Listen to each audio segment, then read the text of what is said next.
Thank you, Chairman of Community. I want to associate myself with what has been said, especially what our sister President Samia Suluhu has just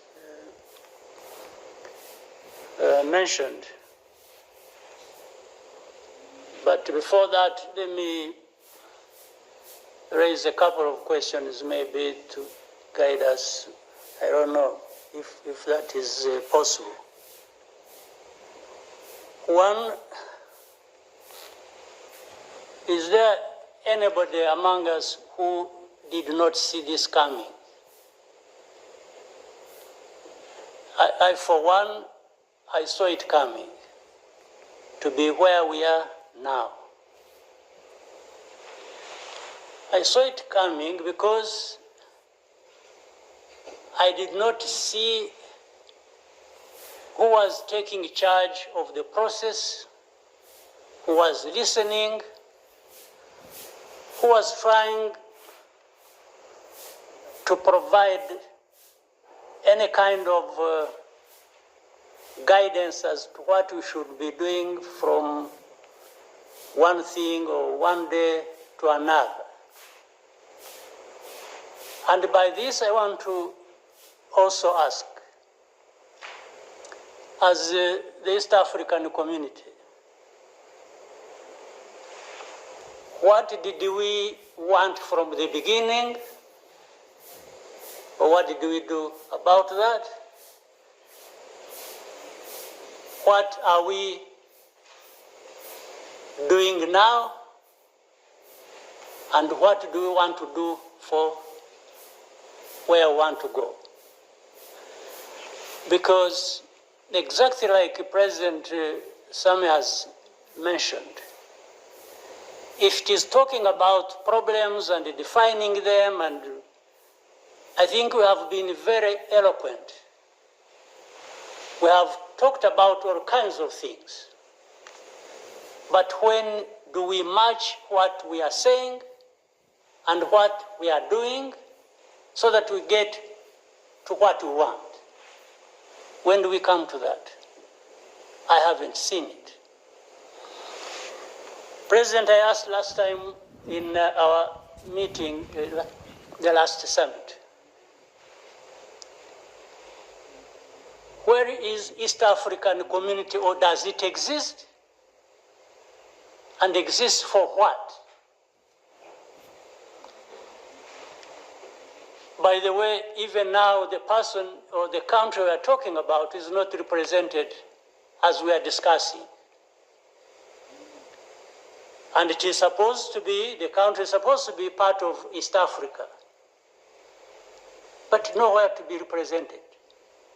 So I'm not sure what bearing what we are discussing has on what happens in the process of finding a solution in this country. I'll move on.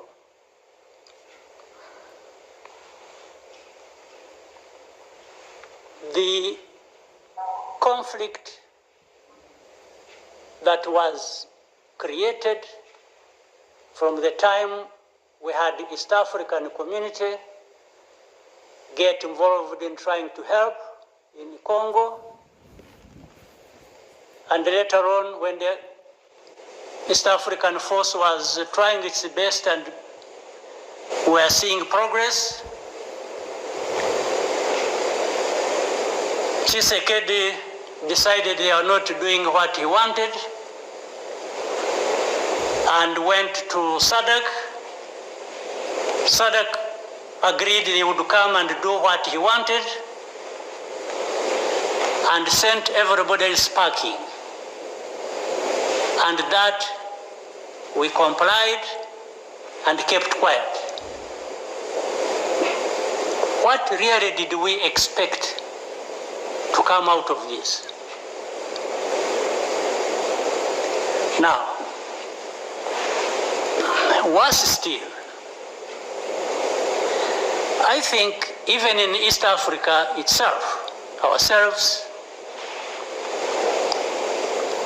maybe we have different understanding of what the problem is, and we have never come together to agree or even disagree and find a way to come together finally to do what we ought to do to deal with this problem. Or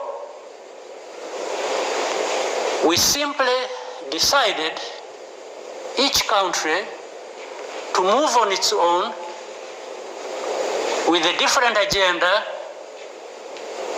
arising out of involvement or whatever in Congo, and that was enough. If your interests were catered for by Tshisekedi, that was fine. Even if the others' interests or concerns were not taken care of. You can imagine, therefore, what chaos comes out of that kind of situation. We are on one hand assuming or pretending we are coming together over an issue and trying to find a solution, while at the same time each country is pulling in its own direction, different from the others. This is the fact of the matter. Now, but even if we were doing everything right, all of us, nothing is going to come out of it until those mainly concerned are also part of it and participating and contributing to the success of the process through which they are getting the support. But if the parties decide or accept to be manipulated, because, and by the way, that's exactly what happened, and I think in Congo, there are experts for doing that. They would go to one party and promise them something, and then they would decide to keep quiet about what is obviously going to result into problems like we are seeing now. Or, like he did, he didn't want East African community because they were not doing things the way he wanted, even if it was not right.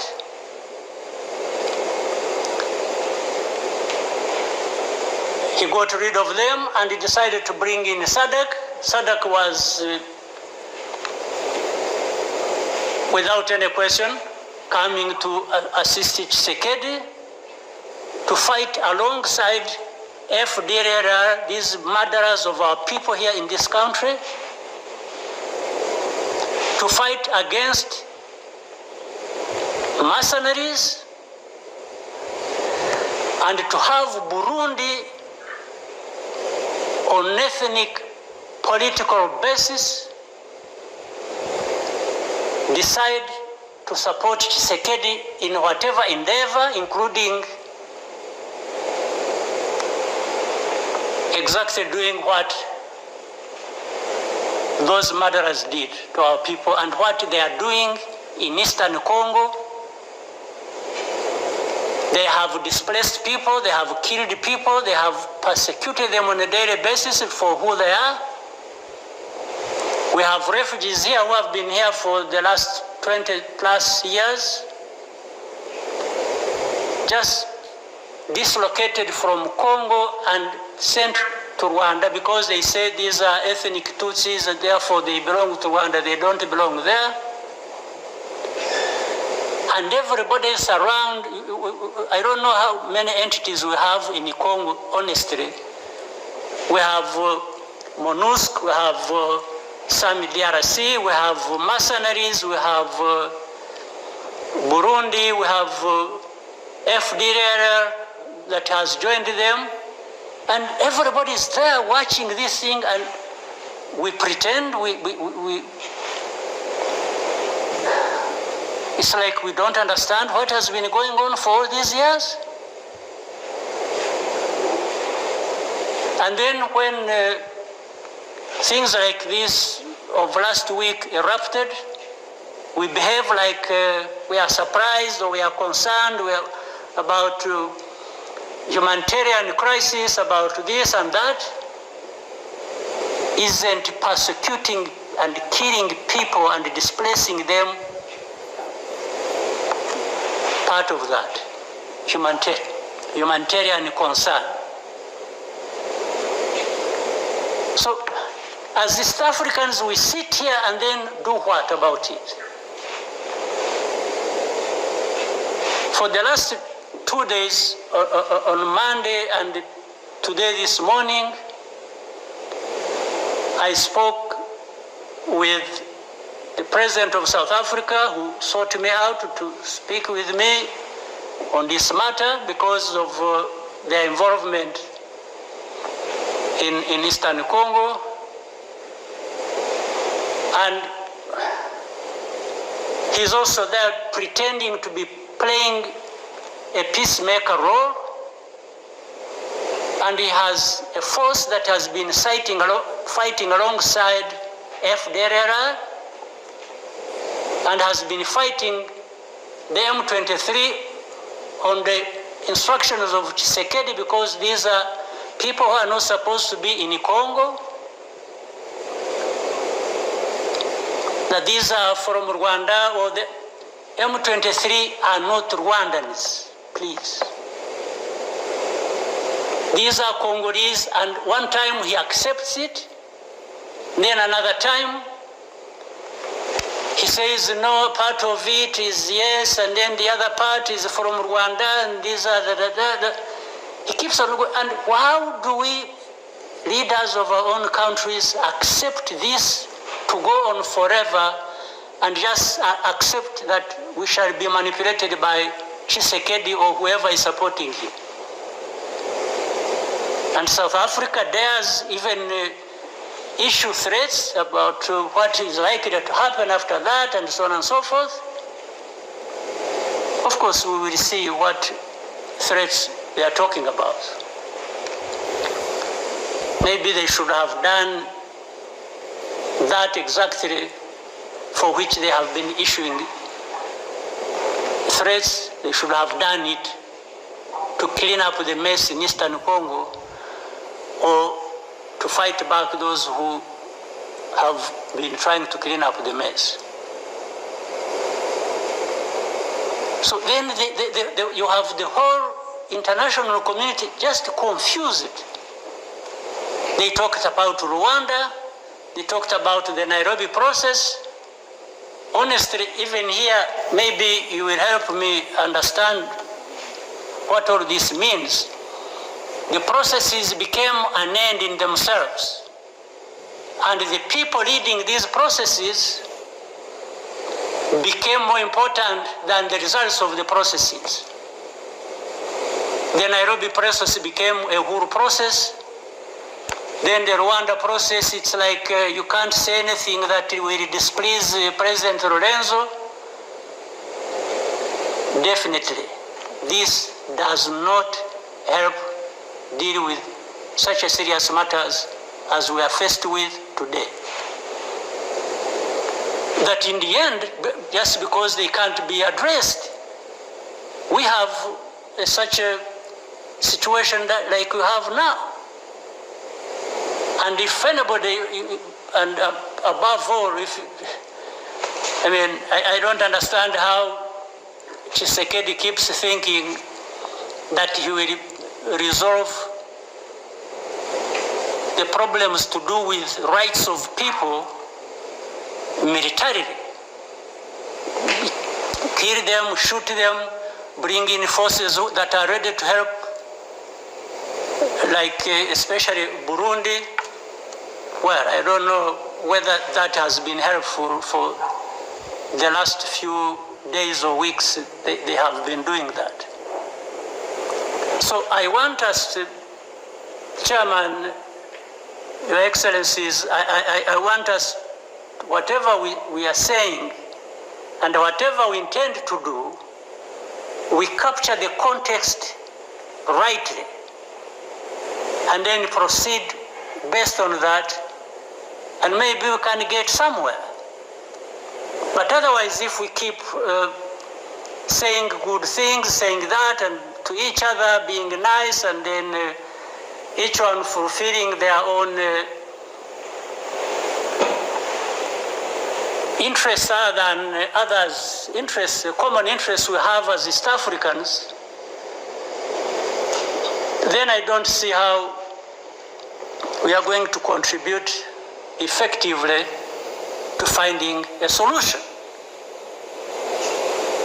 But really, to have even had East African community expelled from Eastern Congo and everybody complied and then there was quiet. It's as if it was normal or that is okay. Everything dictated by the country or the person we are trying to help. I didn't understand that. And that's where we are now. That's how we are here, where we are. So let me maybe for now stop here. I would really want to hear advice of others, but I think it's not just a plaything. It's not, it's a serious matter, evidently, because it consumes people's lives. And the other day, 2-3 days ago, we lost people. There was a lot of sharing from Eastern Congo, from Goma, and killed a dozen people and injured hundreds. We will definitely take care of that. There's no question about it. Thank you, Mr. Chairman.